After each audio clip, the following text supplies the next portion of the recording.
বন্ধুরা তোমরা সবাই কেমন আছো? আজ তোমাদের সঙ্গে একটা অন্যরকম ভিডিও শেয়ার করব। মাছ বা পাখি নিয়ে না, এই যে ফুলটা দেখতে পাচ্ছ এই ফুলটা নিয়ে। অনেকেই হয়তো তোমরা এই ফুলটা চেনো, আবার অনেকেই এই প্রথমবার দেখছো।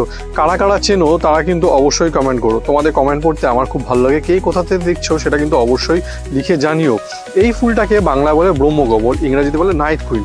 এই ফুলটা এক রাতের জন্যই ফোটে, সারা বাড়ি গন্ধে সুন্দর ভরে যায় রাত্রেবেলা, আর সকালে হলে মুছে যায়। 4 বছর পরে আমার এই ফুলটা হলো। আমি এটা 8 ইঞ্চি টবে লাগিয়েছি, বেশি না। আমি এখানে লাগানোর সময় ভার্মি কম্পোস্ট দিয়েছিলাম আর হাড় গুঁড়ো দিয়েছিলাম। তারপরে আমি মাঝে মাঝে সিউইড দিতাম। তারপরেই হঠাৎ করে দেখলাম গাছটাতে ফুল এলো 4 বছর পরে।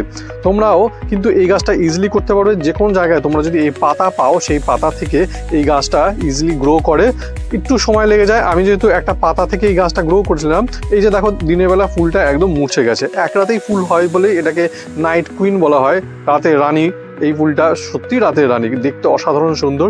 যেটা বলছিলাম, তোমরা এই গাছটা পাতা থেকে করতে পারবে। আমি পাতা থেকে এই গাছটা করেছিলাম বলেই 4 বছর সময় লেগেছে ম্যাচিওর হতে। যে কোনো গাছ ম্যাচিওর হয়ে গেলে কিন্তু সেই গাছটা অবশ্যই ফুল দেবে।